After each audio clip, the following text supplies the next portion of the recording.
going on, everybody? Alex here from PI Paintball and AG Paintball. Back at you, finally. Back on the internet. Life issues resolved. Not that we need to get into any detail about that, you know, because, you know, who bitches about life problems on the internet? You know, go figure that would have ever fucking happened. Anyway, so, moving on to that. This first video back right now, I really wanted to get at you a video that I wanted to do a while ago. And basically, this is going to be my thoughts and look back at Paintball Extravaganza 2014. So it's been over for, well, it's mid-March, so like 2-3 weeks now. We've been back. So I did do the daily videos. It was basically just going over some of the stuff that I checked out that day. I want to do right now with you guys is a total overview of everything that I saw there and my thoughts on it. My thoughts on Extravaganza as a whole, how it was, and really, I think a lot of my thoughts on paintball as an industry right now, and where we're headed as an industry and a sport. So I'm gonna start off real quick by it's not gonna be quick at all, but I'm gonna start off by going down the list of exhibitors and doing any quick notes on anything that I thought maybe I didn't touch up enough on the other videos, or just kind of like a final thought. So give me 2 seconds. I'm gonna bring up the list of exhibitors for you. And right there is a list of exhibitors. I think that was 4 seconds, so that's actually pretty fucking good, I think. So let's just start going down the list. It's going to be in some weird, fucked up alphabetical order, but not really, so kind of stand the fuck by. So basically, let's just start there. Air ups. Your guess is as good as mine. I didn't fucking visit air ups at Extravaganza. I don't know how much you guys want to know about bunkers. They are bunkers, and they blow up using air, and they are plastic, and they come in shapes. There you go, air ups. Alien paintball. I talked to Jack Rice on the last day I was there for probably about half an hour. I gave him my contact information and email so I could get more information about the guns, and I could ask him a couple more questions that I thought of. It's been almost a month, and he hasn't sent me an email. Go figure, Jack Rice didn't get back to somebody. So, the new alien gun, it's cool. I think it's coming in, like, you know, it's hard. You can't come, it's hard, you can't just come in with this stuff. I know Alien has a legacy, and the guns have a cult following. I understand that. I think he's trying to come in too high and too hot on the high-end market with not enough, I don't know, following. I don't want to say following because I know he has a following. I don't know if there's as much effort and just really knowledge from the community about Alien for the gun to be at that caliber successful. You know, other than that, you know, like, just the gun itself, personally, I thought it was cool. It felt good. The design seemed cool. It seemed functionally simple. You know, if it shoots, great. You know, I don't know. I didn't get to shoot it. I got to mess around with it for a while. And it's really light. It's really thin. Felt cool. It looked cool. You know, I got nothing against Jack Rice. You know, best of luck to him. I hope the gun does well. It's just not something I don't think I'm going to be getting into.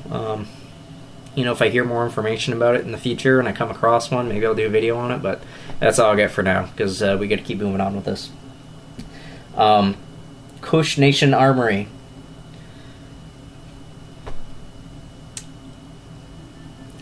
APL didn't look. Azodin didn't look. Bauer compressors. I don't know how many guys are into high pressure compressors. Pretty exciting shit. That's it. They make compressors and you buy them, and they're lots of money. You know, going back to his Odin real quick, they came out with that new gun. I haven't checked it out. It seems cool. I had his Odin guns in my shop in the past. The customer service in the company, to me, just felt unreliable, and I couldn't deal with them anymore. They're Spider clones. They're in the same price range as Spiders and other Spider clones. Yeah, it is what it is. You know, that's all I gotta say about that. National Speedball League. We're gonna gloss over that. Bob Long. I actually didn't stop and talk to Bob Long this year because there was nothing new. He had the VIS there. He had some Inside NGs, and that was it. Ooh, excuse me. Hold on.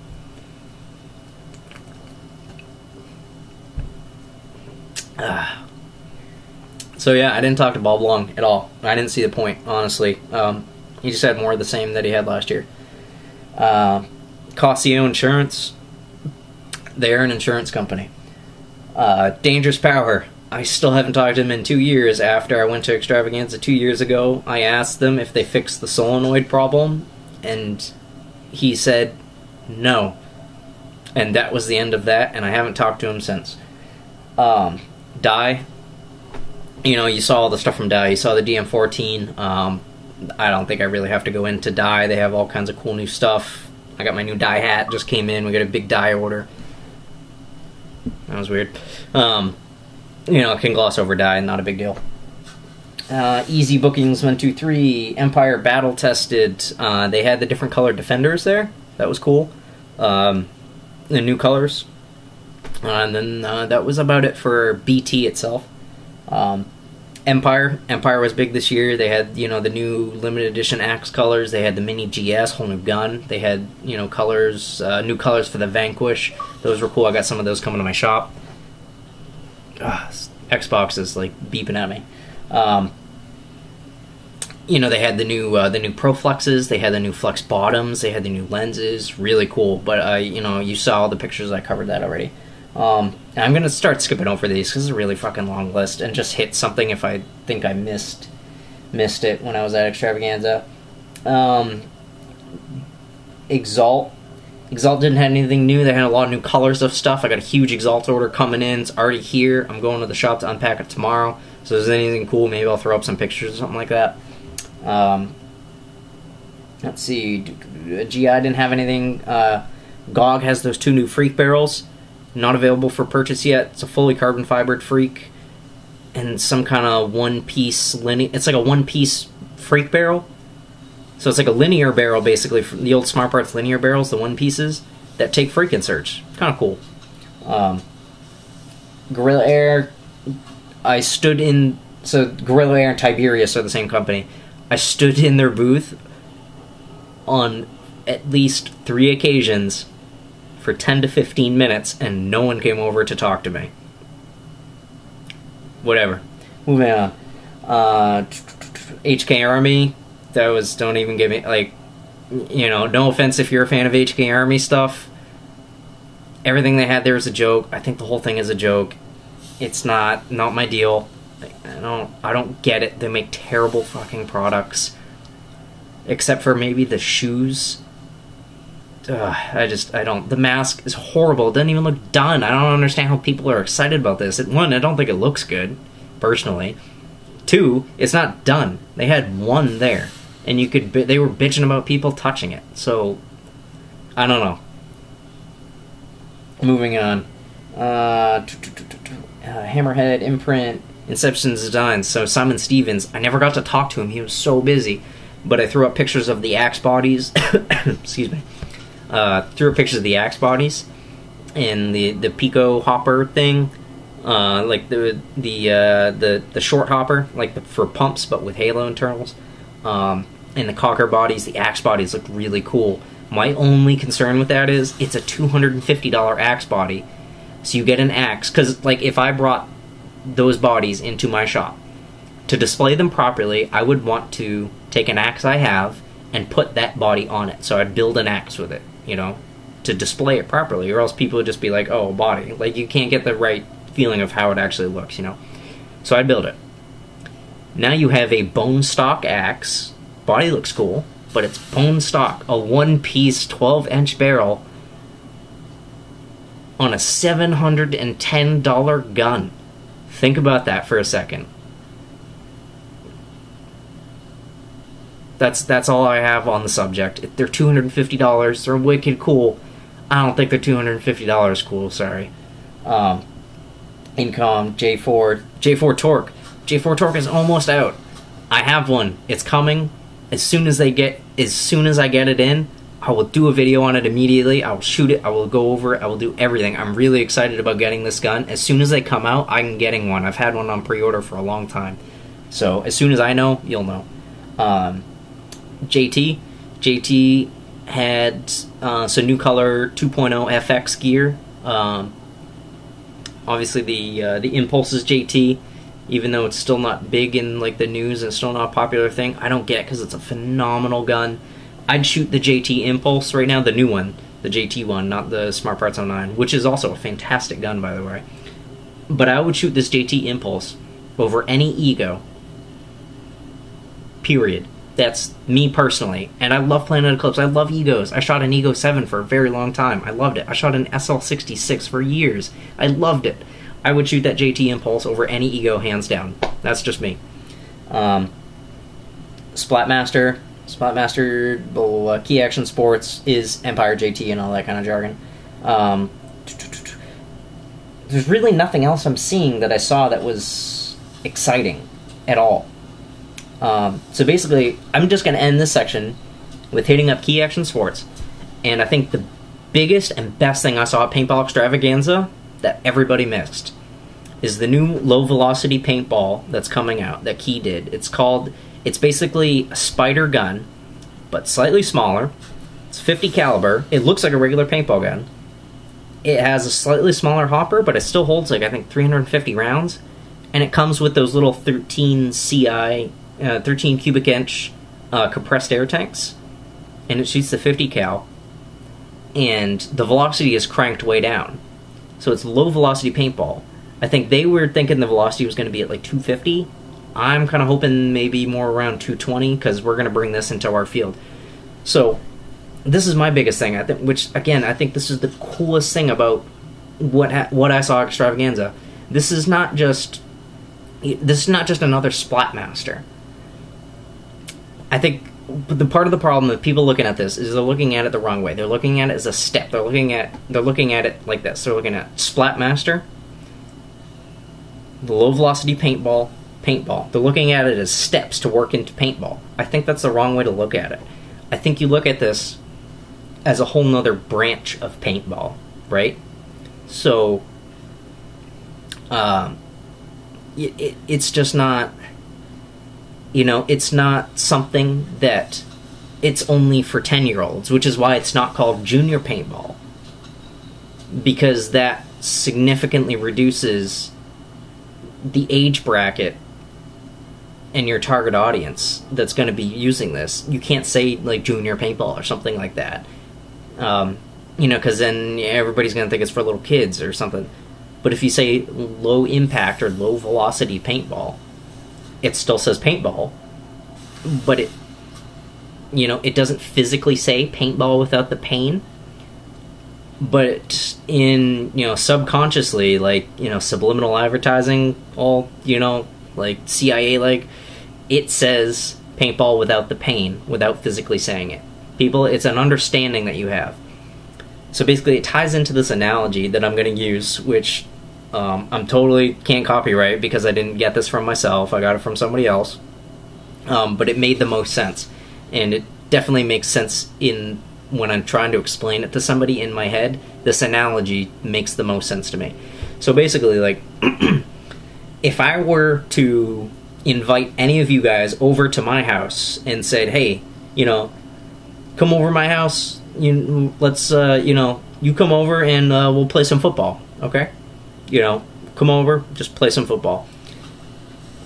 When I say that, when I say you're invited over to my house, come over to my house and we'll, like, play football or something, I didn't say anything else besides that, obviously, but there is an understanding between the two of us that this is not professional football that is about to take place. We're not about to walk into an NFL game. We're about to walk into my backyard and play, like, two-hand touch or, like, light tackle or something like that, There's that unspoken just known understanding that this is not professional football that we're about to do, right? You can't say that about paintball. Paintball does not... If you say we're going to play paintball, that understanding is not there. One, because I guess if you call it, like the every, parks like ours, stuff that's not like, professional PSP or something like that, even if there's speedball there, I'm just going to encompass all that and just call it rec ball, because it's not professional. That understanding is not there. We are rec ball. One of two things needs to happen. Rec ball either needs to be more pronounced as rec ball and not professional. I think you need to do both of them at the same time. And professional paintball needs to be pronounced as professional paintball and not just paintball. Because if it's not, there's no difference. All you have is paintball, and that's it. So, where the low velocity paintball, I think, ties into this is that understanding when I said, come over, head on over to my house and let's play football or something. That's what low velocity paintball is and should be as an understanding. I think there really needs to be that difference. You can still say we're gonna go play paintball, even if it's not low velocity, even if it's just rec ball. But I think with stuff like this, like the low velocity, you start to make that divide between professional and recreation, that kind of thing. I think the sport needs it, and this is the kind of stuff where it helps the sport be taken seriously in the eyes of the public who don't know anything about paintball. You see, say you're sitting out in public and you're watching like the PSP webcast on live stream or something like that, and somebody passes by, or there's like a friend of yours or something like that sitting there that doesn't know anything about paintball, and they catch it on your computer screen or whatever, and they're like, oh, what's that? And you're like, oh, I'm watching paintball. And then they immediately say, or anybody, as soon as somebody mentions, like, even if you're talking about like professional paintball, like the PSP or something like that, they see that. The first thing they say is, oh yeah, I tried that once in my backyard. Me and my buddies, we went and bought some shit from Walmart and we tried it in my backyard. It was okay, wasn't that fun? They don't understand that there's a difference between what you're watching, that PSP webcast, and what they did. The understanding that is two different things doesn't exist to anybody that doesn't know anything about paintball. Huge issue in this industry right now. It's not helping anybody. It's not helping the industry grow, which is another point. We're going to talk about industry growth in just a second. It's not helping the industry grow, and I think it's making people tired, and I think it's wearing people out, and it's becoming frustrating, and people are looking for the wrong solutions because they're looking at the wrong problem. Industry growth. Is the industry growing a good thing? Yes, obviously. It's always going to be a good thing. I think part of the problem is right now, though, is not industry growth, it's industry retention. When you talk to field owners and stuff like that, like we did down at Extravaganza, you have all these people, you do all these things, you do all of these promotions, and you do all this marketing to get people to your paintball park, right? And you get in there, and you spend lots of money to get in there. You spend, I don't know, if you do all your marketing and you actually ran your numbers and kept track of it, which apparently no one besides us does, which is really bad and scary. If you did all that, say you spent $50, no, that's a lot of money. Say you spent like $15 per person that walked through that door to get them there. Cost you $15 to get that person to come to your park. If you average out all like what you paid for marketing and shit, right? It cost you $15 for that person. And they played, and they had a good time, because you have a good staff, and you have a good pro shop, and you took care of them, and your prices are reasonable, and all that kind of jargon. And then they leave. 99% of paintball right now, that's as far as they go. They let that person leave, and they're like, oh, good. Well, I hope he comes back. We gave him a good experience. chances are he's probably not going to come back because he does not give a shit. He's not going to see it. You know, like, look at mini golf. How many guys go out and play mini golf? Well, the fact that probably none of us play mini golf anymore is that we're looking beyond that. Okay, look past that. I'm just saying, like, batting cages or something. I don't fucking know, something like that. You know what I'm talking about? Mini golf or batting cages, or you know, some kind of recreational little fun thing like that. How many times do you go out and do that sort of thing if you never heard about it? If you never saw it on TV, if you never heard it on the radio, if you never saw like an internet ad, how many times would you go do it? Like, honestly, just like on your own, just sitting there thinking, I'm gonna go play mini golf. Like, nobody does that. It's advertising and marketing, and it's retention. Those people want you to come back, and they put money into trying to bring you back. This is the problem with 99% of paintball right now, is nobody does this. They hope to God that the good experience that the player had because they have a good facility and good staff is enough to bring them back.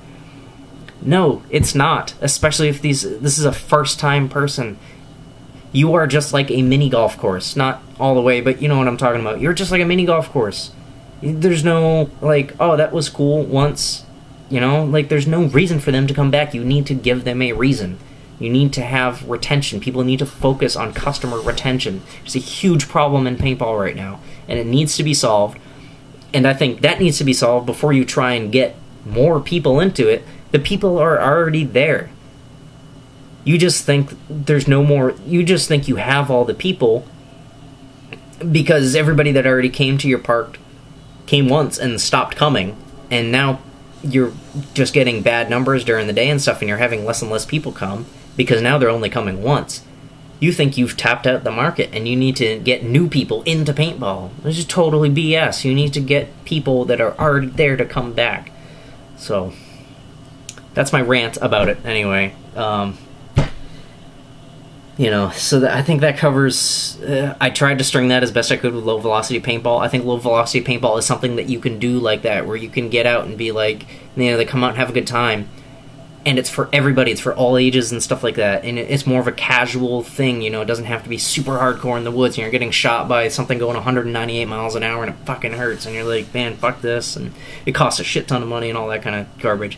I think low-velocity paintball is that filler spot that opens up to a new market, and it allows for a new section of the sport and the industry to exist, which I think is good.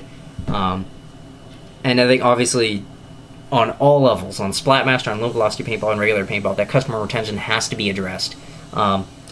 So I think that's really about all I have that's what came out of my experience to Paintball Extravaganza 2014, which was smaller than last year, I might add. It might not have seemed it because it was in a smaller area, but PBX was smaller this year. There's less field owners, which is really dumb, because Paintball Extravaganza and PB events are not giving enough incentive for the field owner to come there. They're just sending their techs and some employees to go get free shit out of the tech classes, which is really dumb. And Extravaganza is not helping the industry, I don't think, anymore. It's not making it worse. It's just kind of neutral. I think that's something they need to work on. They need to find incentives to make the field owners come there and talk to each other. That's how the industry is going to get better. So that's all. That's really all I got. You know, my question to you guys, or my statement to you guys, is if you are a field or a store owner, no matter how big or small, what are you doing for customer retention? Are you doing stuff like that? I want to hear about it if you are. If you're not a field or a store owner, I want you to go tell your field and store owners that maybe if you have a good connection, if you work at a field or a store and you know the owner or something like that, and you have a good connection, you can really speak to him about stuff like this, and he'll listen, first of all, or she'll listen. You know, no, I'm not gender biased by any means. You know, ask them, tell them, you know, what are you guys doing for customer retention? Like, yeah, it's cool and they have a good experience, but they're not going to come back just based off the good experience. You need to make them come back. You're running a business. You need to make money. You need to put effort into getting these people to come back to your park or store. So that's all I got. That's my rant for the night. I'm glad to be back on YouTube. Again, thank you guys for all the support and the comments and the messages that you guys sent me after I put up that last video. I really do appreciate it. I love doing this. I love dealing with you guys. So I really do appreciate your support. Thank you very much. Pretty much at 150 subs, which is really cool for me, especially since I just do this because I like doing it in my free time. So we're getting up there, and I think the more subs that I get, and the more feedback I get from you guys with comments, especially likes on the video. I know like a lot of guys don't do that for like paintball videos and stuff like that, but if I start getting like likes on the videos and stuff like that, and I can start seeing the likes on specific videos and the like count go up, that really does help me out for information wise. So that'd be great if you guys don't mind if you hit like on that video. I'm not asking, you don't have to favorite the video or anything. I don't know why you would favorite any of these videos, but if you could hit that like button, that would help me out a lot. Again, thank you guys for all the support. I really do appreciate it. And I'm going to get back at you as soon as I can with some new videos. 2014 is coming in fast. I got a lot of new product coming in. I got new videos coming at you. And I will see you guys next week.